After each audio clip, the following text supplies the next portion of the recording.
लोकशाहीचा बुलंद आवाज, रिपब्लिकन वार्ता, महाराष्ट्र. नाथा घरी श्रीहरी आवडीने कावडीने पाणी भरी. संत तुकाराम बीजेच्या शुभ मुहूर्तावर रांजण पूजनेने नाथषष्ठी सोहळ्यास प्रारंभ. बातमी पैठणीतून. याबद्दल सविस्तर बातमी अशी की ऐतिहासिक वास्तू दक्षिण काशीतील पैठण नगरीचे शांती ब्रह्म श्री संत एकनाथ महाराज यांचा 427वा जलसमाधी उत्सव दिनांक 5 मार्च गुरुवार रोजी तुकाराम बीजेच्या शुभ पर्वावर गावातील नाथ मंदिरातील श्रीखंड्या रांजण पूजनाने झाली. हा उत्सव यशस्वी करण्यासाठी रघुनाथ बुवा गोसावी, ज्ञानेश बुवा गोसावी, योगेश बुवा गोसावी, पुष्कर गोसावी, रावसाहेब बुवा गोसावी, उल्का गोसावी, अपूर्वा गोसावी, श्रीनिधी गोसावी, माधुरी पांडव, रवींद्र पांडव, रेखा कुलकर्णी, श्रीकृष्ण कुलकर्णी, माधव भाले, घनश्याम नाईक, प्रकाश नाईक, हरिभाऊ जोशी, प्रमोद कोळेश्वर, सुरेश जोशी, सुवर्णा उपाध्याय, मंगल नाईक आदी भाविक उपस्थित होते.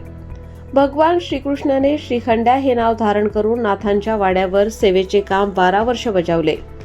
नाथांच्या घरी दररोज अन्नदानाच्या पंक्ती उठत, त्यासाठी पाणी कमी पडू नये म्हणून गोदावरीवरून पाणी आणून नाथवाड्यातील रांजण भरण्यासाठी श्रीखंड्या सदैव तत्पर राही.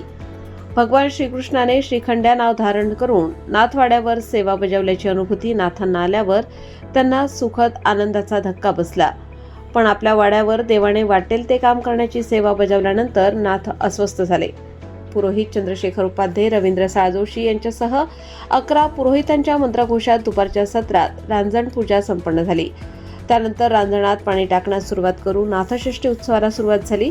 हा रांजण भरण्यास 2 ते 3 दिवस लागतात, परंतु हा रांजण चतुर्दशीला भरतो.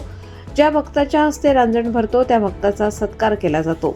गावातील नाथ मंदिरातील हा रांजण दगडी असून तो 21 फूट खोल असून उत्तर दक्षिण 60 फूट तर पूर्व पश्चिम 8 फूट असा आहे. जवळपास 20,000 लिटर पाणी यात मावते. रांजणाच्या तळाशी दगडी विठ्ठल मूर्ती नाथांनी स्थापन केलेली आहे.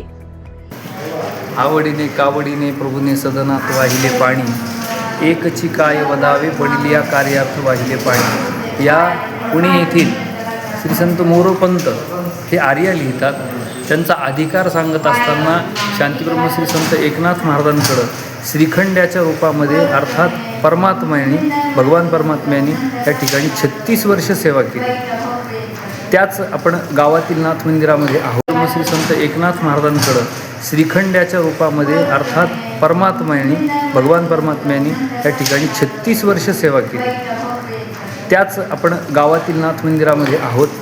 आपल्याला आपण पाहू शकता आत्ताच आज तुकाराम बीज आहे. तुकाराम बीजेच्या निमित्त श्री क्षेत्र देहूला ज्या पद्धतीने तुकोबाराय महाराजांचा उत्सव आहे, त्याच पद्धतीने तुकाराम बीजेच्या या शुभ मुहूर्तावर आज श्री क्षेत्र पैठण येथे नाथषष्ठीचा औपचारिक प्रारंभ होतो. आणि या प्रारंभाला ज्या श्रीखंड्यांनी ज्या रांजणामध्ये पाणी भरलं आणि 12 वर्ष श्रीखंड्याच्या रूपामध्ये सेवा नाथ महाराजांकडे केली, त्या रांजणाची आज पूजा असते. पूजा झाल्यानंतर सर्व भाविक भक्त या ठिकाणी त्यांची कावड आणतात आणि त्या कावडीने पाणी भरतात. कोणाचा नवस असेल, कोणाचं काय असेल, तर या हिशोबाने इथं या ठिकाणी नवसाचे सुद्धा भरपूर मंडळी येतात आणि ते नाथ महाराजांचं मनोभावे दर्शन घेऊन त्या रांजणाच्या संबंधाने या ठिकाणी पाणी भरतात. त्याच पद्धतीने जसं भगवान परमात्म्याने नाथ महाराजांकडे सेवा केली, त्याच दृष्टिकोनातून आजही महाराष्ट्रातली दुसऱ्या क्रमांकाची यात्रा जी असेल तर ती म्हणजे पैठणची यात्रा आहे. नाथषष्ठी महोत्सवामध्ये या ठिकाणी अनेक वेगवेगळ्या पद्धतीने सेवाकार्य वारकरी संप्रदायाच्या दृष्टिकोनातून चालू असतं. पण त्याहीपेक्षा महत्त्वाची गोष्ट म्हणजे आषाढी पालखी सर्व संतांचा पालखी सोहळा हा पंढरपूरला जातो, श्रीक्षेत्र पंढरपूरला गेल्यानंतर तिथं गुरुपौर्णिमेपर्यंत सगळ्या पालख्या थांबतात. आणि याच बरोबरीनं जसा तो सोहळा आहे महाराष्ट्रातला 1 नंबरचा, तसा द्वितीय क्रमांकाला यात्रेच्या स्वरूपाच्या दृष्टिकोनातून विचार केला तर महाराष्ट्रातली द्वितीय क्रमांकाची यात्रा म्हणजे पैठणचा नाथषष्ठी सोहळा आहे. हरिपंडित जे होते नाथ महाराजांचे चिरंजीव, त्यांनी नाथ महाराजांच्या 2 पादुका केल्या. एक घरी पूजेमध्ये आणि दुसरी पादुका ज्या आहेत त्या इथं आपल्या देवघरामध्ये ज्या आपल्याला दिसतात दर्शन घ्यायला ज्या आहेत, या पैठण ते पंढरपूर पालखी सोहळ्यात ज्या पादुका असतात ते या असतात आणि छबिन्यामध्ये नाथषष्ठीच्या उत्सवात छबिना मिरवणूक जी असते दिंडी, त्या दिंडीमध्ये पालखी सोहळ्यात त्या आपल्या घरच्या पादुका असतात. आता सध्या या पादुका गेल्या 36 वर्षापासून आमच्या आजोबांच्या पश्चात हरिभक्तीपरायण गुरुवर्य रावसाहेब महाराज या पादुक्याचं सर्व दरवर्षीचं म्हणजे वर्षभराचं जे पूजन हे सगळं आमच्याकडं असल्या कारणानं या ठिकाणी ती सेवा नाथ महाराज आमच्याकडून करून घेतात. आणि याचबरोबरीने रात्री 12 वाजता ही छबिना दिंडी मिरवणूक निघते. संपूर्ण पैठणच्या गावाभर या ठिकाणी ठरलेल्या मार्गावर या ठिकाणी जाऊन सकाळी 7-7:30च्या दरम्यान परत इथे येते सांगता होते. आणि त्यानंतर तिसऱ्या दिवशी काल्याचा प्रसंग.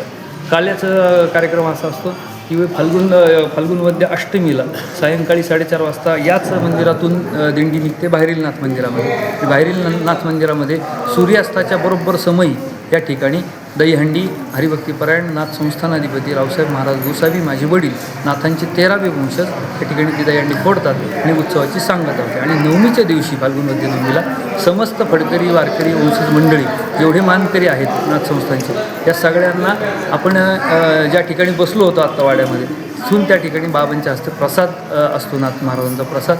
ते प्रसादाचं स्वरूपसुद्धा सुंदर असतं. एक नारळ, सबंध नारळ, वडा, पोळी, खारी, खोबरं, बदाम, सुपारी, काला आणि नाथ महाराजांच्या घरची एक वाळलेली पोळी. का पोळी? तर नाथांचा अन्नाचा प्रसाद हा आम्हाला प्राप्त झाला तर ह्या पोळीला वर्षभर त्यांनी त्यांच्या कोठी घरात बांधून ठेवायचं त्या संस्थानिकांनी. आणि ती बांधल्यानंतर जर नाथांचा प्रसाद आपल्याला प्राप्त झाला नाथषष्ठीच्या वेळेसचा तर आपल्याला वर्षभर अन्नधान्य कमी पडणार नाही. ही त्यांची त्या ठिकाणी श्रद्धा आहे. म्हणून या ठिकाणी अशा प्रकारचा हा संपूर्ण नाथषष्ठीचा उत्सवाचा कार्यक्रम असतो. रिपब्लिकन वार्ता महाराष्ट्र न्यूजसाठी पैठण प्रतिनिधी राहुल गिरे, Chhatrapati Sambhajinagar. Subscribe now and press the bell icon. Never miss an update.